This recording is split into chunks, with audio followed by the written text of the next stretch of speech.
O que eu quero saber é isso. O ânimo do cliente que chega, às vezes ele chega com esse espírito na linha assim, eu não gosto desse comunista aí, estou fazendo uma caricatura, mas tudo bem, esse comunista é influente. Vai resolver o meu problema. Vai resolver esse meu problema. E até aquele que fala, bom, não gosto desse comunista aí, tchau, vou embora e não quero saber de você, e você diz que perdeu o cliente. Eu perdi na época da Lava Jato. Me fale dessa relação. E perderia novamente, porque eu defendi aquilo que eu tinha obrigação de defender como cidadão brasileiro, né? O presidente Lula foi alvo de uma perseguição implacável, vocês denunciaram, com coragem e ousadia, sem fazer aposta, que não tem precedentes na história de nenhuma democracia moderna. Ele foi atacado de forma vil por um juiz que atuou de forma escandalosamente parcial, constrangedoramente parcial e criminosa, né? Nós não temos nenhuma dúvida a respeito disso, inclusive o Supremo reviu as próprias posições que havia exarado, né, talvez, enfim, né, influenciado por parte da opinião pública, e esse assunto já está encerrado, né? Nós ainda temos um encontro de contas, né, com esse ex-juiz, hoje senador, né, e o curioso é que ele abraçou a política, depois de ter criminalizado a política, e quase foi escorraçado pela política, Deixa eu quase perdeu o acrescentar mais mandato, uma coisa, depois de ter condenado o único que ganharia do Bolsonaro na eleição. Sem dúvida nenhuma, né? Ele serviu ao presidente que ele ajudou a eleger na condição honrosa de ministro da Justiça, enquanto aguardava o cargo que lhe fora prometido de ministro do Supremo Tribunal Federal. É espantoso. E foi obrigado, na condição de senador, a assistir o presidente Lula nomeando o advogado com quem ele se indispôs diversas vezes, em diversas audiências, o ministro Cristiano Zanin. Não deixa de ser curioso, irônico, né? A vida é interessante. Tudo aqui aconteceu de forma muito rápida, enfim. Mas é curioso, Reinaldo, porque eu nunca misturei a advocacia com a política. Então, eu venho dos serviços jurídicos, eu sou advogado. É claro que o fato da gente ter um escritório em Brasília, da gente ter boas relações, potencializa eventualmente uma ou outra chance de êxito, porque você tem uma escuta, digamos, privilegiada em relação aos escritórios que às vezes não têm esse acesso porque não atuam na corte. Então, evidentemente, o escritório do Valfrido tem todas as condições de defender e defender bem todo e qualquer interesse, porque o Valfrido, além da competência técnica que tem excelentes contatos e isso ajuda, ninguém aqui é hipócrita, né? Mas eu não misturo, então as minhas demandas, elas são jurídicas, né? E eu não vulgarizo a atuação, né? A relação com o presidente. Eu tenho hoje, talvez, o privilégio, como militante, eu não escondo, eu vejo até, curiosamente, algumas matérias, quando se referem a mim, acham que estão me ofendendo, como quando dizem que eu sou lulofanático. Fizeram até um perfil sobre mim, dizendo da minha coleção de Lulas no meu escritório. Até tem uma obra do Raul Mourão, que é um Lula numa caixa, uns bichinhos de pelúcia. Não sei se você conhece essa obra maravilhosa que eu arrematei num leilão, de um grande artista brasileiro, um dos maiores, que é o Raul Mourão. E até um cliente, um desses clientes, de uma das maiores empresas do país, que eu continuo atendendo e que continuei atendendo durante todo esse período, que inclusive, digamos, se associou ao Bolsonaro e ao bolsonarismo, hoje está passando por um processo de revisão dessas posições. Um dia na minha sala perguntou do que se tratava aquela obra, né? Eu falei, olha, essa é a tentativa de enquadrar o presidente Lula. Não deu certo na primeira vez, na segunda vez não vai dar certo agora, né? E aí, curiosamente, tive uma conversa com ele onde nós fizemos uma reflexão interessante. Falei, a sua empresa cresceu, prosperou, sobretudo porque, enfim, vende alimentos, né? Uma das grandes do país, exatamente nos períodos da chamada Era Lula, que aumentou o poder aquisitivo das camadas menos favorecidas, e nós sabemos, enfim, o que é dinheiro no bolso da população mais pobre. É pagamento de dívida, porque nenhuma pessoa mais humilde quer deixar o nome sujo, quer recuperar o crédito para poder, enfim, né, comprar os seus eletrodomésticos, tocar sua vida, ajudar, enfim, seus filhos, né, a atingir sonhos que elas talvez não tenham podido atingir em algum momento, e a comida no prato. Então, no final das contas, ele fez essa reflexão, chegou ao mesmo resultado que eu. Realmente ele tinha prosperado muito, a empresa mudou de patamar. Foi aí que eu disse, então não é uma questão, com toda franqueza, posso estar equivocado, mas assim, é uma questão de pele, como diz o presidente. Talvez vocês tenham um problema que precisa ser estudado num divã, né? Mas voltando à sua pergunta, para não fugir dela. Então, eu não misturo, né? E evidentemente já recebi propostas, né, de trabalho que eu recusei porque eu sou um advogado. Então, quando eu estou atuando profissionalmente, eu venho dos serviços jurídicos dentro dos parâmetros éticos estabelecidos pela minha profissão e dos meus próprios, né? Então, eu não misturo, eu não defendo demandas empresariais junto ao governo, né?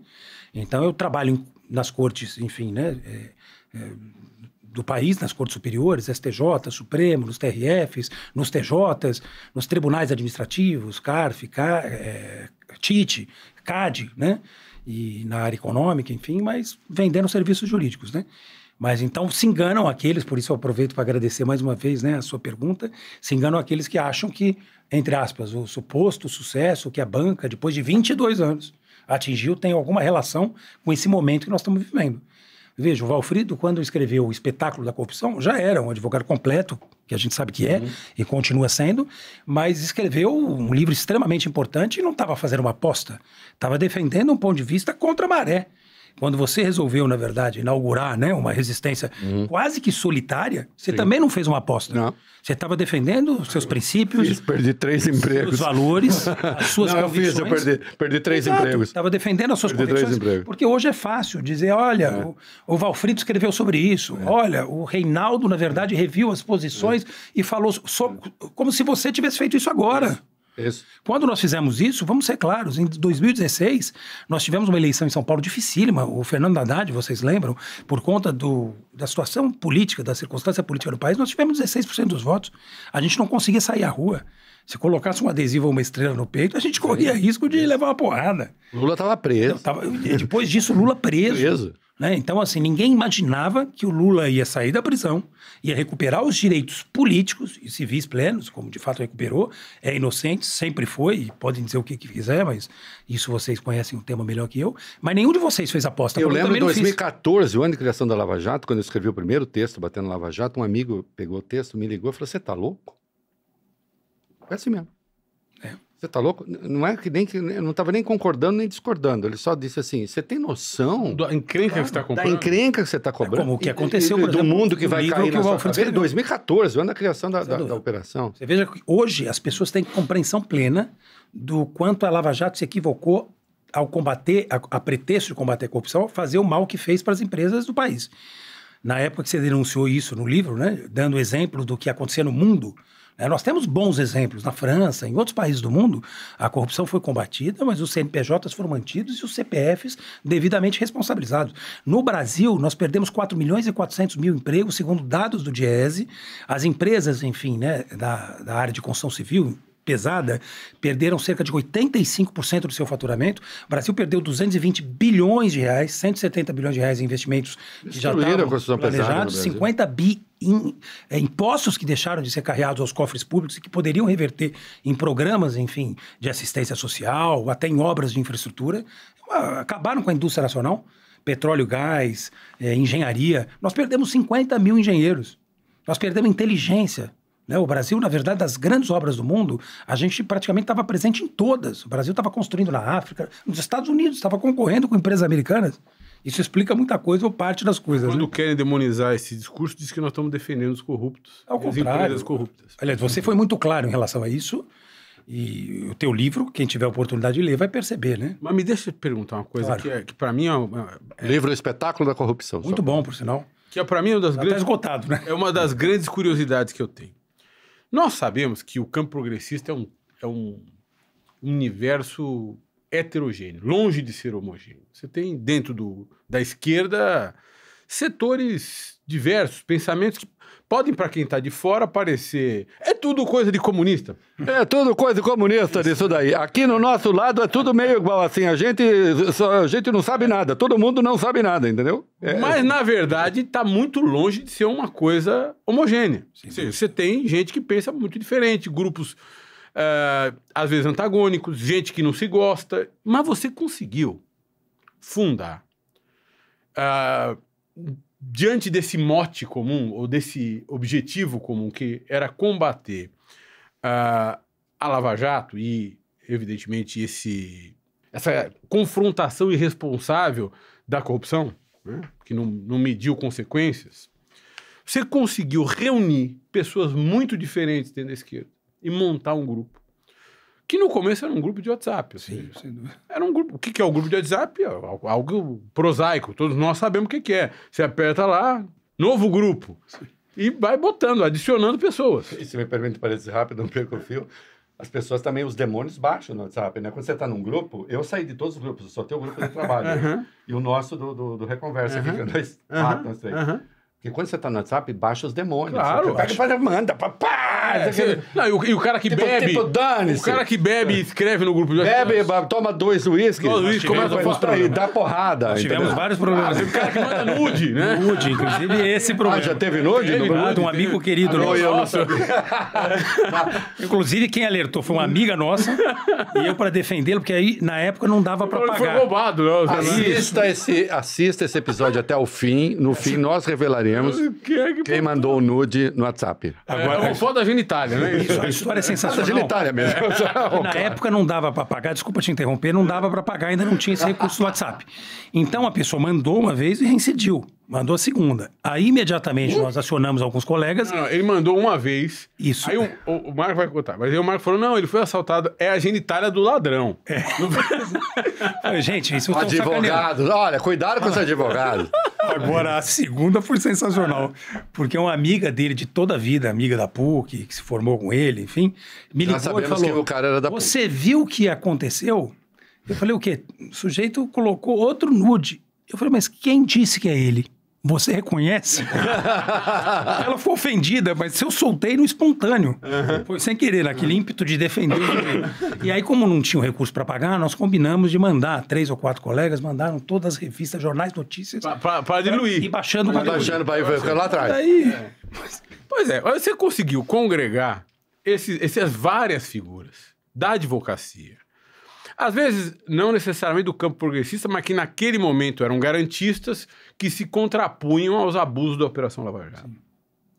Alguns ficaram, outros se foram no meio do caminho. Mas conseguiu criar um grupo que se consolidou, a despeito das suas diferenças, como um grupo extremamente influente na política nacional, evidente, mais influente por conta da eleição do presidente Lula. Eu li uma matéria recentemente... que dizia que o grupo Prerrogativas tinha influenciado a nomeação de 20 e tantas, ou até mais, eu não sei se o número é esse. Eu não sei se o número é esse, mas enfim, influenciado sobremaneira na nomeação de agentes públicos neste governo. Eu queria que você nos contasse um pouco dessa trajetória, de transformar uma coisa tão prosaica quanto um grupo de WhatsApp... Com nude e reiterado, né? Na realidade, numa associação, porque no fim do dia, mesmo sem ter CNPJ, né, você tem aí uma mancomunhão, né? Os alemães chamam de Gesamtgemeinschaft, ou seja, é uma coletividade mesmo, no sentido de que as pessoas se veem, têm um senso de pertencimento, aquilo pertence às pessoas. E com regras sem hierarquia, mas ao mesmo tempo que se submete espontaneamente ao seu comando, à sua coordenação, enfim. Queria que você nos explicasse. Olha, foi curioso, né, realmente o que aconteceu com Prerrogativas, porque nós éramos um grupo muito pequeno, nós tínhamos no máximo, no início, 30 pessoas, e reunidos em torno de princípios e valores, dos quais, evidentemente, nunca nessa caminhada, nenhum de nós abriu mão, né? É a velha coerência e que todos nós temos. Saber, né? E aí, o ano, nós estamos em... 14, porque quando é que começa o grupo? Isso é importante, né? Veja, parte do ódio inoculado na sociedade é resultado do enfrentamento que o então candidato derrotado à presidência da República, Aécio Neves, fez a então vitoriosa Dilma Rousseff. Em 2014, Reinaldo, a gente fundou o grupo porque nós sentimos que aquele questionamento que tinha passado do limite, que estava questionando o sistema eleitoral vigente, que é paradigma para o mundo, né? Veja que uma democracia continental do tamanho da nossa consegue, na verdade, produzir com um grau de certeza absoluto, né? Com todo tipo de... lembrar isso, que o Aécio questionou o resultado questionou da duramente. Ele perde o ovo da serpente. Depois o Bolsonaro reproduziu isso. Quando ele fez aquele questionamento, nós ficamos preocupados e reunimos um grupo num restaurante em São Paulo, chamamos o Tufik, o Toron, o Zé Eduardo Cardoso, tinha umas 30 pessoas. Eu disse, olha, eu acho que a democracia está sob ameaça. Porque o primeiro, digamos, sinal, né, de que nós vamos ter algum tipo de problema é o questionamento do sistema eleitoral vigente, que inclusive nos deu, né, não foi o sistema, mas confirmou derrotas sofridas que nós tivemos, né? O presidente Lula costuma dizer com razão que a gente perdia as eleições, ia lamber as feridas e no dia seguinte estava preparado para fazer oposição, para alguns menos responsável do que poderia ser, para outros tanto quanto deveria, enfim, uma questão do ponto de vista, mas a gente perdia e ganhava eleições nas urnas e respeitava os resultados, porque o nosso sistema eleitoral realmente é motivo de orgulho, ou deveria ser para todo e qualquer brasileiro. Aquela época, em 14, nós enxergamos que ali estava o ovo da serpente. Alguma coisa poderia acontecer a partir daquele questionamento, seguramente vocês se lembram, o Aécio já estava, inclusive, preparado para comemorar. Eu lembro que eu estava no hotel com o então coordenador da campanha da Dilma em São Paulo, que era o Emílio de Souza, foi prefeito de Osasco, hoje é deputado estadual, um amigo muito querido, e que agora é candidato, inclusive, né, a prefeito de Osasco novamente, foi prefeito por 8 anos, é deputado estadual, e no hotel, Reinaldo Valfrido, estava preparada uma festa. Em determinado momento estávamos no quarto do hotel, eu, o Emílio, a Gabriela e um funcionário da equipe de marketing. Gabriela Araújo. Isso, Gabriela Araújo, que foi coordenadora, né, do Grupo Prerrogativas e hoje, para nossa imensa alegria, desembargadora do Tribunal Regional Federal da Terceira Região. Isso tem a ver com outra parte do teu questionamento que eu vou enfrentar, não vou fugir. Mas todo mundo foi embora, porque ninguém imaginava que a gente fosse ganhar aquelas eleições. E eu lembro que eu falei pro Emílio, eu falei, olha, Emílio, o jogo só acaba quando termina. Conversei com o Sigmarinho, que estava em Brasília, estava perto do então presidente do TSE, que eu acho que era o Toffoli, e estava recebendo informações, estava preocupado, estava tenso, mas ainda vislumbrava uma chance. Nós nos agarramos a ela, o hotel esvaziou. Quando eu digo que esvaziou, esvaziou. Até os militantes foram embora. Ficamos só nós no quarto, a festa preparada e a festa só pra gente. Inclusive, o presidente Lula foi para Brasília, a Dilma não ficou em São Paulo, estava lá, então a gente realmente não ia ter com quem comemorar, a não ser entre os militantes mesmo, mas que estavam muito preocupados, né? O Bonner já estava praticamente anunciando o resultado, que era a vitória do Aécio. O Aécio já estava com o jatinho, aquela viagem sensacional, que aparece ele, o Huck, todo mundo olhando meio perplexo, né? Para o resultado eleitoral, enfim. Depois disso, o Aécio vai à tribuna do Senado e faz um discurso raivoso. Raivoso, ele questiona o sistema eleitoral, ele agride a presidenta legitimamente eleita naquele processo, e foi uma coisa horrorosa. E aí nós montamos o grupo. Falamos, vamos tomar cuidado e vamos criar um grupo como uma espécie de observatório da democracia.